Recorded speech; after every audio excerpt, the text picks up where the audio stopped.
What if I told you, not all debt is bad? Yeah, I know, that sounds weird. Most people hear the word debt and immediately think danger, stress, bills, collectors calling your phone. And honestly, sometimes that's true. But here's the twist. Some debt can actually make you richer. And some debt, well, it quietly keeps people broke for decades. So the real question isn't, is debt bad? The real question is, which debt are you using? Good debt or bad debt? Let's break this down. Picture two people. Both owe money, both have monthly payments, but their financial futures, completely different. One person gets wealthier over time, the other gets trapped. Why? Because the type of debt matters more than the debt itself. Think about it. If borrowing money helps you make more money, that's good debt. If borrowing money helps you buy things that lose value, that's bad debt. Simple idea, huge consequences. Let's start with the one everyone fears, bad debt. This is the kind of debt that drains your future. It takes money from your tomorrow and gives you something temporary today. Credit cards are the classic example. Imagine this.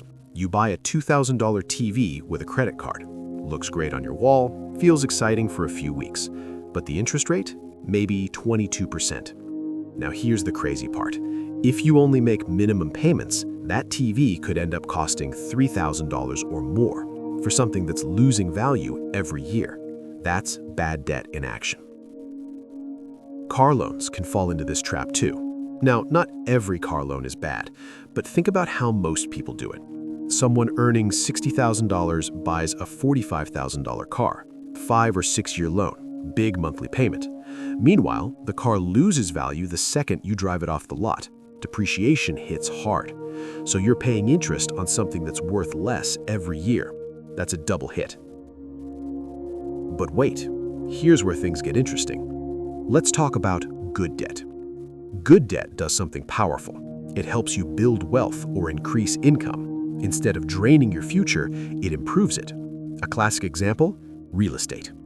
Imagine buying a rental property. You take out a mortgage, yes, it's debt, but the property generates rental income. And over time, the property may increase in value. Plus, your tenant is helping pay the mortgage. Think about that.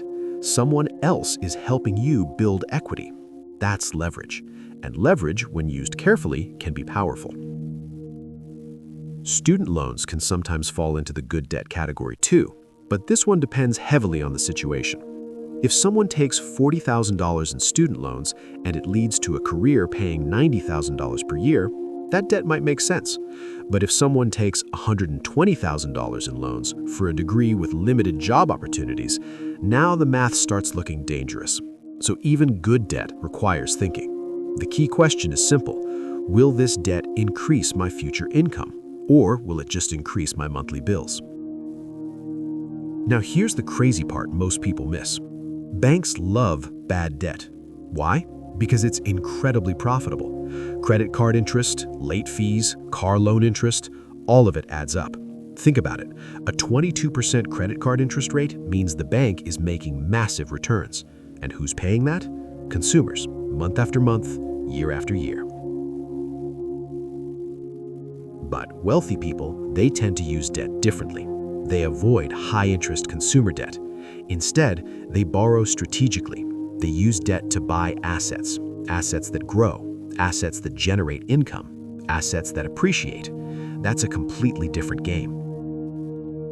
Let's talk about something called the debt trap. This happens when someone uses debt to maintain a lifestyle they can't afford. New phone on credit, vacation on a credit card, furniture financed, clothes bought on buy now, pay later apps. At first, it feels manageable, small monthly payments, but stack enough of them together and suddenly half your paycheck disappears.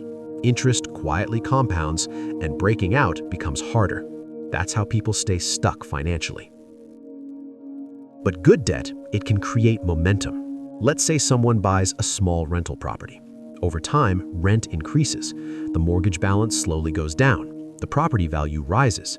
10 years later, they may have significant equity. That equity can then be used to buy another property and another. This is how some investors scale wealth. It starts small, but the snowball grows. Now, let's talk about interest rates, because this is a huge factor. High-interest debt is dangerous. Credit cards at 20% or more, that's financial quicksand. Low-interest debt can sometimes be useful. Mortgages, for example, often have lower rates, especially compared to potential long-term investment returns. But this doesn't mean you should borrow carelessly. Debt always carries risk. Income changes, markets shift, unexpected expenses happen. So responsible use matters. Think about debt like a tool. A hammer can build a house or break a window. It depends how it's used. Debt works the same way. Used recklessly, it destroys financial progress. Used strategically, it can accelerate wealth. Now, let's talk about a mindset shift. Instead of asking, "Can I afford this monthly payment?" ask a better question. Will this debt help my future self or hurt them? That single question changes everything. A new gadget probably hurts. An investment in a skill maybe helps. A rental property with positive cash flow? Potentially powerful. Here's another concept: opportunity cost. Every dollar used to pay interest is a dollar that could have been invested. Over decades, that difference becomes massive. Imagine investing $500 per month instead of paying credit card interest. Over 30 years, that could grow into hundreds of thousands of dollars. So bad debt doesn't just cost money today, it steals wealth from the future. But wait, there's one more thing. Not all good debt stays good forever. If an investment stops producing income or the numbers stop making sense, that debt can turn risky quickly. So the smartest investors constantly evaluate their debt. They ask, is this still helping me, or is it becoming a burden? Awareness keeps things under control. Let's zoom out for a moment. The real goal isn't just avoiding bad debt. The real goal is building financial freedom. And financial freedom happens when your assets generate enough income to cover your lifestyle. Debt, when used wisely, can help accelerate that process. But when used emotionally, it slows everything down.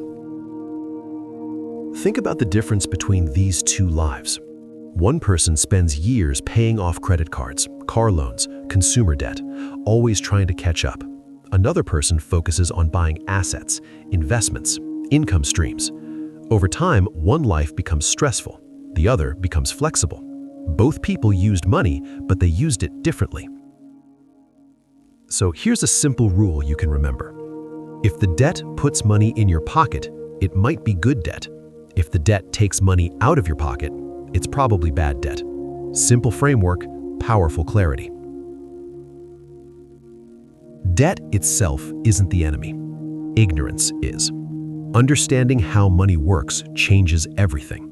Because once you see the difference between good debt and bad debt, you start making decisions differently.